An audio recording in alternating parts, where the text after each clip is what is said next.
अपने पड़ोसी को बोलो, तुम सिर्फ इच्छा रखने से ही बदल नहीं सकते, तुम्हें कर्म करना होगा। आमीन।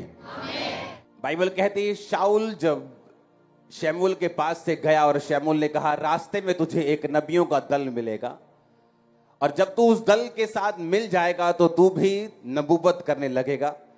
और बाइबल कहती है शाऊल जो एक राजा था बल्कि नबी नहीं था, और जब नबियों के दल के साथ वो मिला तो बाइबल कहती वो नबूवत करने लगा, भविष्यवाणी करने लगा और सब जगह कहावत चली क्या शाऊल भी नबियों का है। आप कैसी संगति करते हैं, आप किस तरह के विजन के नीचे हैं, क्योंकि सिर्फ इच्छा रखने से आपकी लाइफ में बदलाव नहीं आता। इसलिए यीशु मसीह ने कहा मांगो तो दिया जाएगा, सिर्फ मांगना ही नहीं, उसने कहा ढूंढना भी पड़ेगा, तुम्हें खटखटाना भी पड़ेगा, अगर तुम अपनी लाइफ में वो चीजों को पूरा होते हुए देखना चाहते हो तो। जब परमेश्वर ने कलीसिया को बनाया तो परमेश्वर ने कलीसिया में नियमों को ठहराया कलीसिया को आशीषित करने के लिए। इसलिए पौलुस ने उस कलीसिया को कहा कि तुमने 2 बार मेरी सुसमाचार फैलाने में सहायता की है, अब मेरा परमेश्वर तुम्हारी हर घटी को इज्जत समेत पूरा करेगा, बेइज्जती समेत नहीं।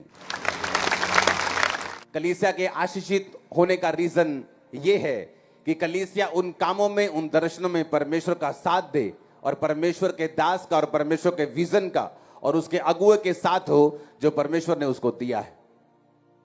अब इमेजिन करो अंबाला चर्च, ये फर्स्ट संडे है, इमेजिन करो फर्स्ट संडे और वहां पे ओवरफ्लो हो चुका है, हॉल में जगह कम हो चुकी, लोग बाहर बैठे हैं। और कैसे?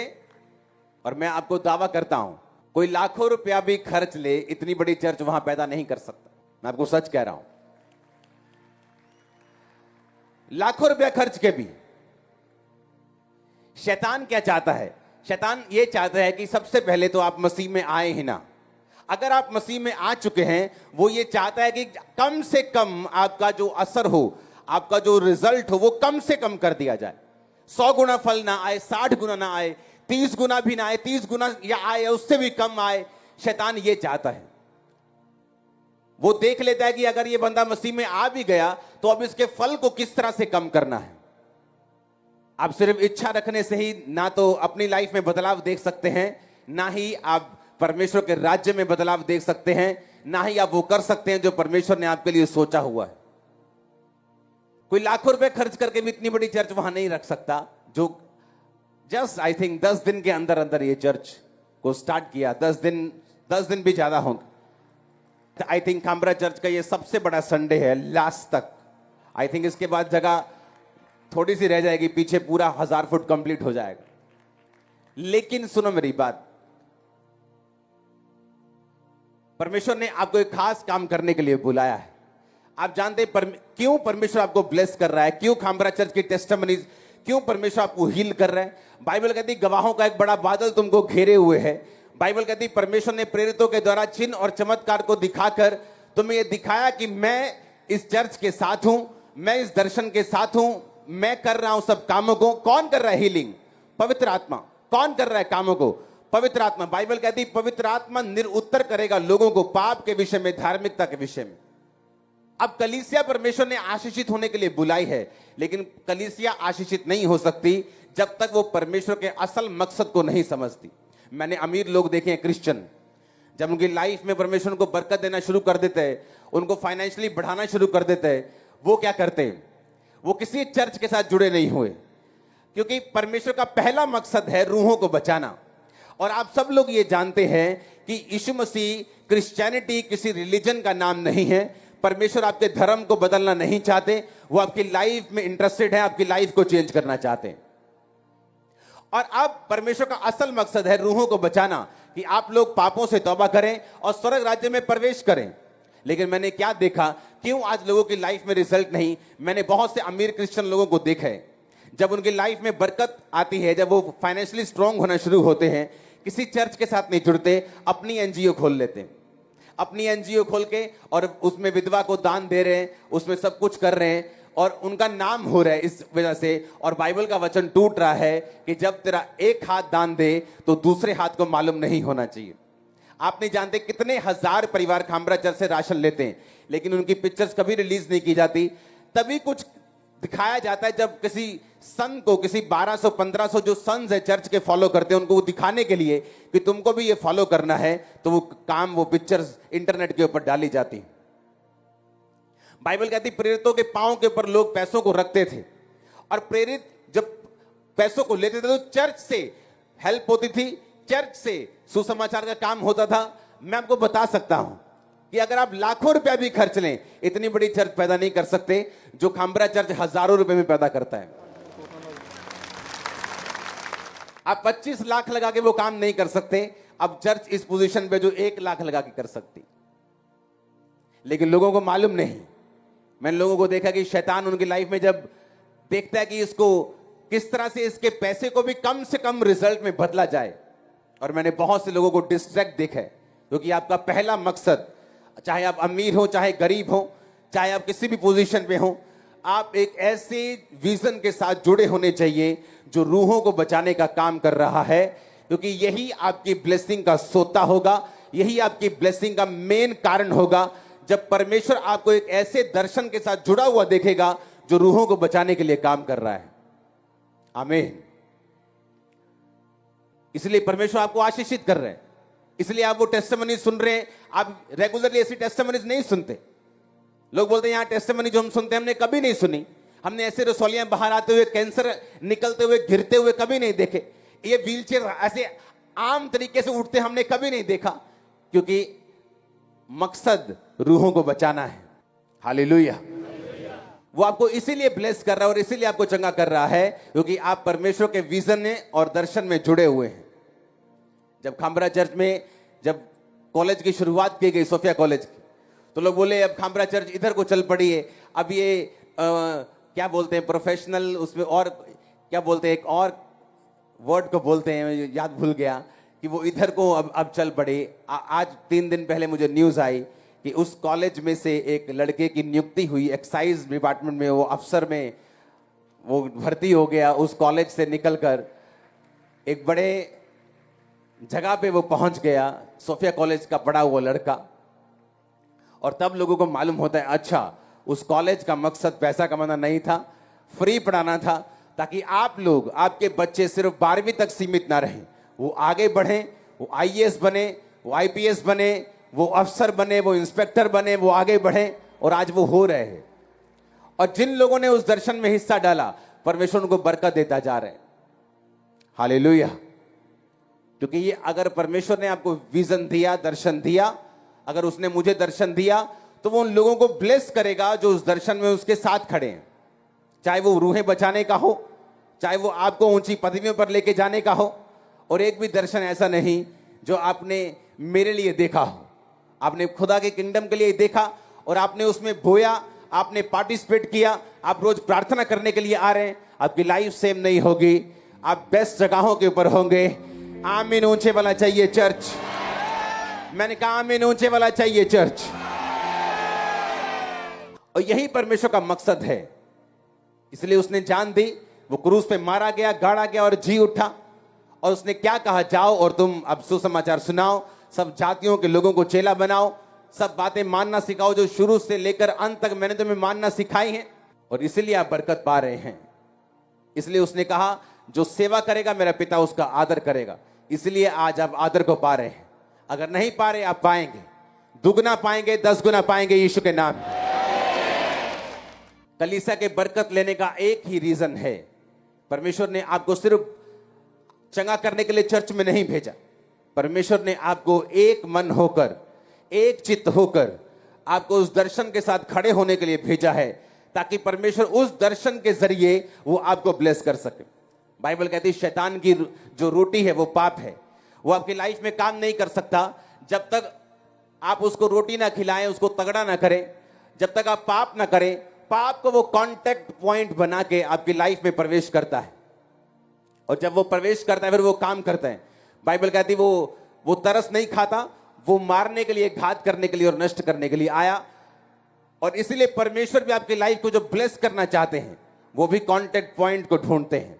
वो आपकी पवित्रताई, आपकी प्रेयर लाइफ, आपका विजन के साथ खड़े रहना और जुड़े रहना। आप अगर दर्शन, ऐसे दर्शन में हैं जो रूहें बचाने में काम कर रहा है, चाहे आप किसी भी तरह से क्यों नहीं हैं, चाहे आप वॉलंटियर हैं, चाहे कैमरामैन हैं, चाहे पर्दे के आगे, चाहे पर्दे के पीछे हैं, आपकी मेहनत को नोट किया जा रहा है दूतों के द्वारा, खुदा के द्वारा। मैं आपको सच कह रहा हूं, आपका फसल दूसरों से अलग होगा और बड़ा होगा और 100 गुना होगा। आमीन ऊंचे वाला चाहिए चर्च। Hallelujah, hallelujah. और इसी काम को करने के लिए परमेश्वर ने आपको बुलाया है। इसलिए उसने कहा जाओ और सुसमाचार को सुनाओ। तुम निकलो अपने घरों से, अपने मोहल्लों में जाओ, अपने नगरों में जाओ और सुसमाचार को सुनाओ और सब लोगों को बाप बेटा पवित्र आत्मा के नाम में बैप्टाइज करो। बाइबल कहती प्रेरितों के काम में जब सब लोग एक मन होकर प्रार्थना करते थे, और जिस दिन पवित्र आत्मा उतरा उस दिन भी वो एक मन होकर प्रार्थना कर रहे थे कि परमेश्वर, तेरे वचन में लिखा कि अंत के दिनों में तो अपना आत्मा सब मनुष्यों के पर उंडेलेगा, तेरे बेटे बेटियां भविष्यवाणी करेंगे, तेरे दास दासियों पर भी तो अपनी आत्मा को उंडेलेगा। वचन के बीच से जब वो प्रार्थना कर रहे थे, बाइबल कहती पवित्र आत्मा उन सब पे उतरा। फिर क्या हुआ?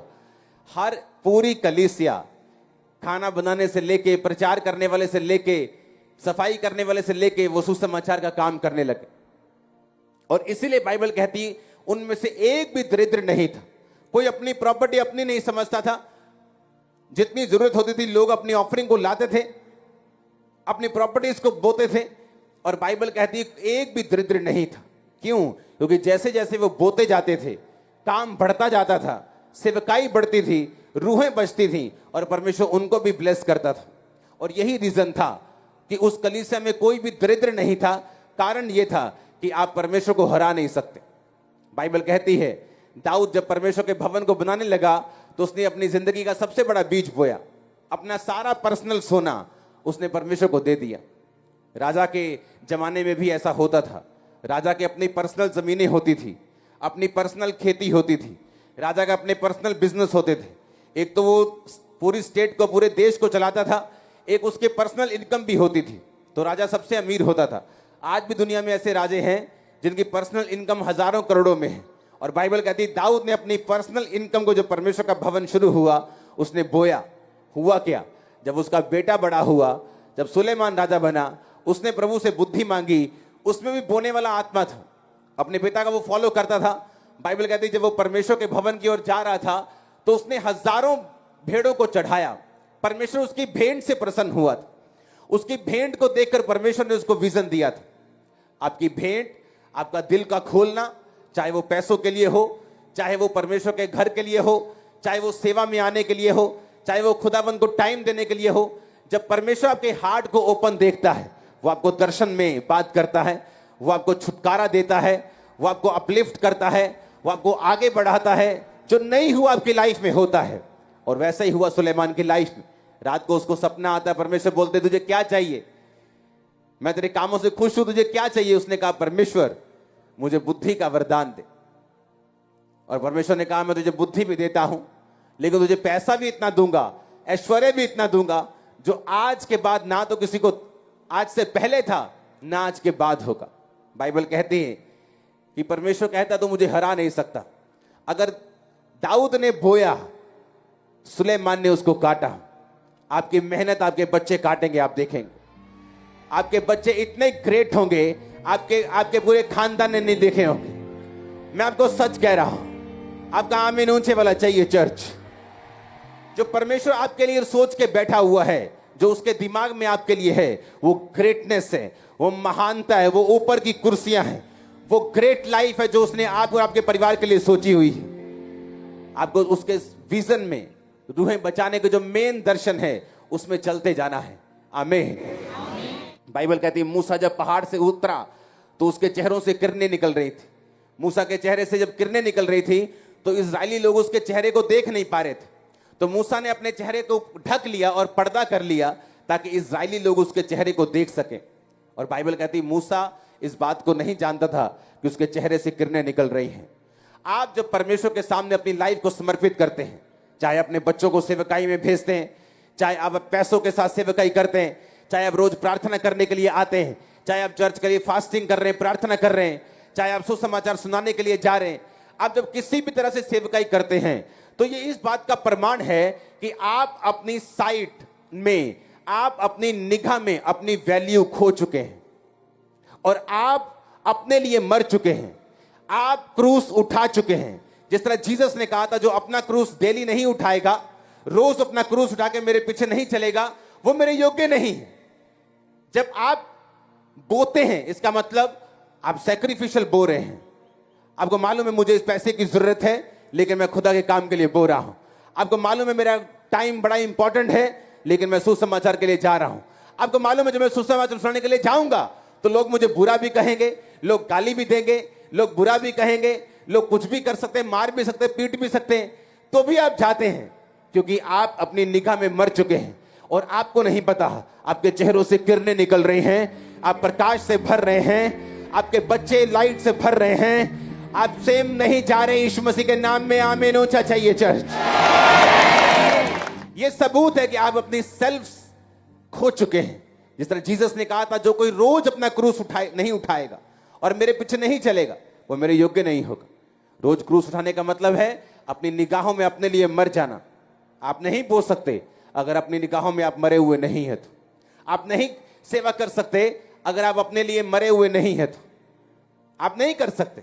आपको लोगों का डर होगा, आपको रिश्तेदारों का डर होगा, आप उसका अंगीकार नहीं कर सकते अगर आपने अपना क्रूस नहीं उठाया हुआ तो।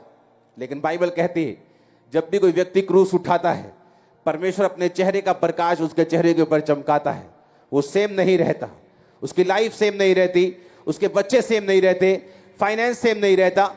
इमेजिन करो, जब प्रेरितों के काम की कलीसिया रोज कोई ना कोई अपनी प्रॉपर्टी को बोता था, और उससे क्या होता था, सब लोग अपने अपने कामों को करते थे, कलीसिया के काम बुरे होते थे। पतरस का कोई बिजनेस नहीं था जिसको वो आपके पैसों से चला रहा था। तो ऐसे तो सब गरीब हो जाएं। अगर हर बंदा अपने अपना घर बो के चर्च में आता जाए तो सारे गरीब होते जाएं, तो वो गरीबों की कलीसिया हो जाती है। लेकिन बाइबल कहती है उनमें से कोई भी दरिद्र नहीं था। क्यों? जब आपने बोया, जब दाऊद ने बोया, सुलेमान ने नहीं भी मांगा, तो सुलेमान को परमेश्वर ने सारा उस दाऊद का असर दिया जो दाऊद ने अपने पर्सनल पैसों को बोया था। आप परमेश्वर को हरा नहीं सकते। आप उसको पैसा देंगे, वो आपको बरकत देगा। आप उसे टाइम देंगे, वो आपको गोल्डन टाइम देगा। आप रूहों को बचाएंगे, वो आपके बच्चों को टॉप की कुर्सियों के ऊपर लेके जाएगा। मैं आपको बता रहा, आप उसको हरा नहीं सकते, आप परमेश्वर को बीट नहीं कर सकते। अपनी लाइफ को डेडिकेट करके खुदा के कामों में चलाना है। आज वो आपको अपनी आत्मा से फिल करेगा, वो वचन को पूरा करेगा कि अंत के दिनों में वो अपना आत्मा सब मनुष्यों के ऊपर उंडेलेगा। क्योंकि आप जब आत्मा से फिल होकर जाएंगे, आप जब उसकी सेवा करेंगे, आप जब उसके दर्शन में उसके साथ खड़े होंगे, वो आपके साथ खड़ा होगा, वो आपके कामों को सॉल्व करेगा, आपकी बॉडी को हील करेगा, ऊंची जगहों पे आपको लेके जाएगा, निराशाओं को फिनिश करेगा। आमीन ऊंचा आशीष आपकी। Hallelujah, hallelujah. मैंने देखा लोगों को निराशाओं, उनकी फैमिली ट्रबल, उनकी मैरिज में ट्रबल, हस्बैंड में ट्रबल, वाइफ में ट्रबल, उनके फाइनेंस में ट्रबल, शरीर में ट्रबल, इसका कोई इलाज नहीं। अगर आप खुदावंद की सेवा में जुट जाएंगे, उसकी आत्मा से भरपूर होते जाएंगे, वो सबके दिमाग चेंज कर देगा, वो फाइनेंस को चेंज कर देगा, वो सारे बदलावों को लेके आता जाएगा जो आप लोगों को चाहिए। मैं एंजल्स को देख रहा हूं बदलावों को आपकी लाइफ में करते हुए। एंजल्स को देख रहा हूं मेंटल्स को फेंकते हुए बदलावों के यीशु मसीह के सामर्थ्य नाम। Hallelujah, hallelujah. यीशु मसीह के पांव के ऊपर एक इत्र उंडेल दिया गया। चेला बोला, इस इत्र को अगर बेच दिया जाता तो बड़े गरीबों का उद्धार हो जाता। यीशु मसीह ने कहा, उसे रोक मत, जो भी उसने किया है अच्छा किया है, क्योंकि मेरे ऊपर उंडेला गया कुछ भी महंगा व्यर्थ नहीं जाता। आपने अपना कैरियर उंडेल दिया, व्यर्थ नहीं जाएगा। बिजनेस उंडेल दिया, व्यर्थ नहीं जाएगा। लोग कुछ भी कह सकते हैं, आपको बेटर अल्टरनेटिव के साथ आपको बात कर सकते हैं, लेकिन जीसस के सिवा कुछ भी बेटर अल्टरनेटिव नहीं है, कुछ भी अच्छा नहीं है। अगर उसके सेवा में कुछ उंडेल दिया गया है, आप फलों को लेके आएंगे, आपकी लाइफ खुशबूदार हो जाएगी जिस तरह उसकी हुई थी। आमीन ऊंचा चाहिए चर्च। उसमें की गई मेहनत व्यर्थ नहीं जाती। जीसस ने कहा, अगर कोई मेरी सेवा करेगा, मेरा पिता उसका डेफिनेटली आदर करेगा। आमीन, आमीन। जब मैं अपनी लाइफ की निराशाओं में था, बीमारियों की वजह से, दुष्ट आत्मा की वजह से, ट्रबल्स की वजह से, मेंटल डिप्रेशन की वजह से, तो एक ही चीज थी जो पवित्र आत्मा ने बोली थी कि मेरी आत्मा से भरते जाना है और ये डिप्रेशन खत्म होता जाएगा। सेवकाई करते जाना है, ये चीजें खत्म होती जाएंगी। वो करता गया। आज मैं आपके सामने हूं, 1% भी डिप्रेस नहीं हूं, 1% भी बीमार नहीं हूं। आप भी ऐसे ही होंगे इन जीसस नेम। अपने बच्चों, अपने फाइनेंस समेत ब्लेस होंगे इन जीसस नेम। आमीन। ऊंचाई आशीष तुम्हारी है चर्च। आज एक फैसला करके जाना है खुदावंद के काम करने का, क्योंकि उसमें कुछ भी किया गया व्यर्थ नहीं जाता। फैसला करके जाना है पवित्र आत्मा की भरपूरी को पाने का। अगर आप सेल्फ डेड हैं, अपने आप में मरे हुए हैं, अगर आप जीवित नहीं हैं चोरी के लिए, आप जीवित नहीं हैं व्यभिचार के लिए, आप जीवित नहीं हैं गुनाहों के लिए, आप मरे हुए हैं, अपने शरीर के अंगों को पाप के लिए मरा हुआ समझते हैं और धर्म के लिए जागा हुआ समझते हैं, वो आपको आज अपनी आत्मा से भरपूर करेगा और ये आपका इलाज होगा। बीमारियों से निकलने का, निराशा से निकलने का, आत्मा के साथ भरपूरी में प्रीच करने का। आमीन। ऊंचाई, ये आत्मा की भरपूरी आपकी होगी आज। अपने हाथों को उठाओ। Thank you Jesus. एक वायदा करो, खुदावंद मैं दर्शन के साथ, वफादारी के साथ, चलते हुए आत्मा के साथ भरते हुए आगे बढ़ता जाऊंगा। अपने हाथों को उठाकर मांगो ऊंची आवाज में।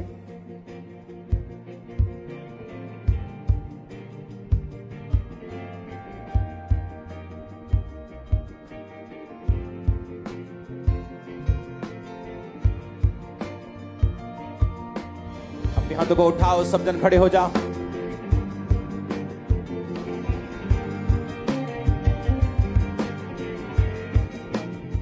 हाथों को उठाकर बोलो, हर एक बात की ताकत आज इस खुदावंद की प्रेजेंस में मेरी जिंदगी से टूट जाए। आज पवित्रताई की सामर्थ मुझ पे आए और मैं सेम वापिस न जाऊं यीशु मसीह के नाम में। आमीन। क्या आप भरना चाहते हैं खुदावंद की आत्मा के साथ? बाइबल कहती मूसा जब उस पहाड़ से नीचे आ रहा था तो उसकी चेहरों से किरणें निकल रही थी और वो नहीं जानता था।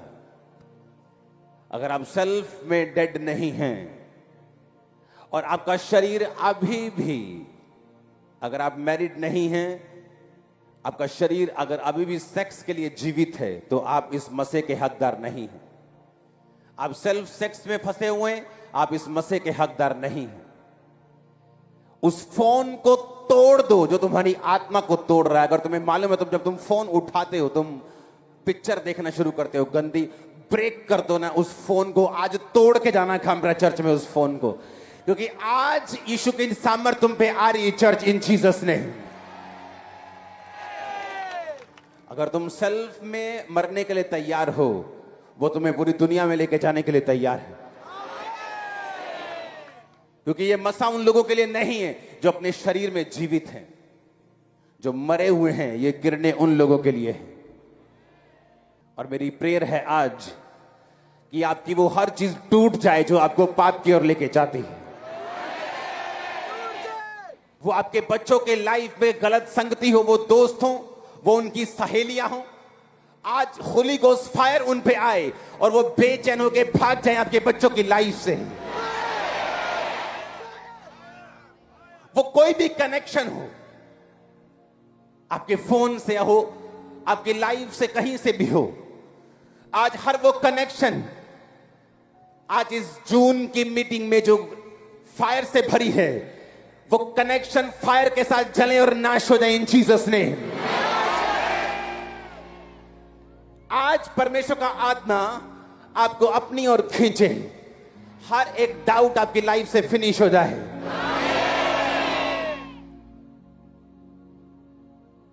अगर आज से यीशु मसीह की निगाहों में वैल्यूएबल बनना है, कीमती बनना है, तो आपको उसके राज्य के लिए काम करना होगा, और जो पवित्र आत्मा की भरपूरी के बिना पॉसिबल नहीं है। मैंने कहा उस फोन को आज तोड़ के जाना जो फोन तुम्हें गलत राहों की ओर लेके जा रहा है। उन कॉन्टैक्ट्स को सेव नहीं करना, उन्हें ब्रेक कर देना, यहीं आज फिनिश कर देना, तोड़ कर जाना उन्हें। अच्छा है तुम्हारा फोन टूट जाए, इससे अच्छा कि तुम्हारी आत्मा टूटे,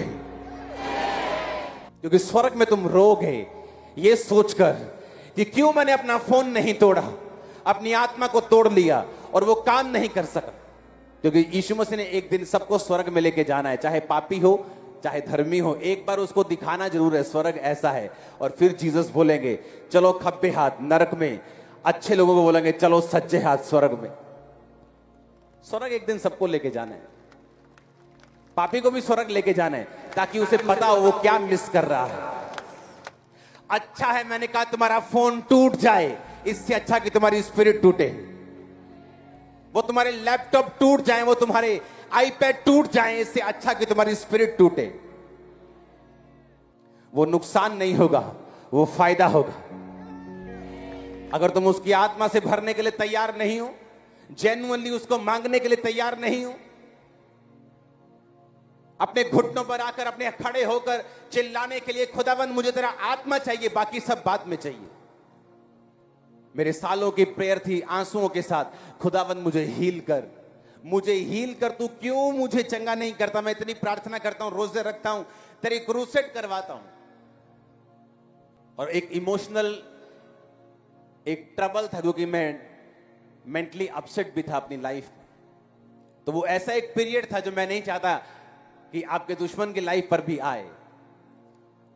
और एक दिन मीटिंग के दौरान जब परमेश्वर के एक दास ने मुझे अपने पास बुलाकर कमरे में पूछा, तू क्या चाहता है, कि परमेश्वर तुझे चंगा करे या तू ये चाहता है कि तू उसके मस्से से भरे।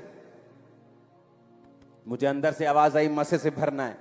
मैंने कहा मैं मस्से से भरना चाहता हूं। उसने कहा ठीक है जा, चला जा। जब बाहर आके मैंने अपने टीम से बात की अपने, तो उन्होंने मेरी क्लास लगाई। उसने कहा तूने खुदा को क्यों कहा, तू चंगा हो जाता, इतने सालों से तू मांग रहा है। मैंने कहा पता नहीं मुझे क्या हुआ। जब मैं अंदर गया तो मुझे अंदर से आवाज आई कि तुझे मस्से से भरना है, तुझे चंगा, तुझे मस्से से भरना है। पता नहीं क्यों मुझे ऐसा लगा कि मैं यही बोलूं, क्योंकि अंदर खुदावंद की प्रेजेंस थी। आज खुदावंद की प्रेजेंस यहां मौजूद है।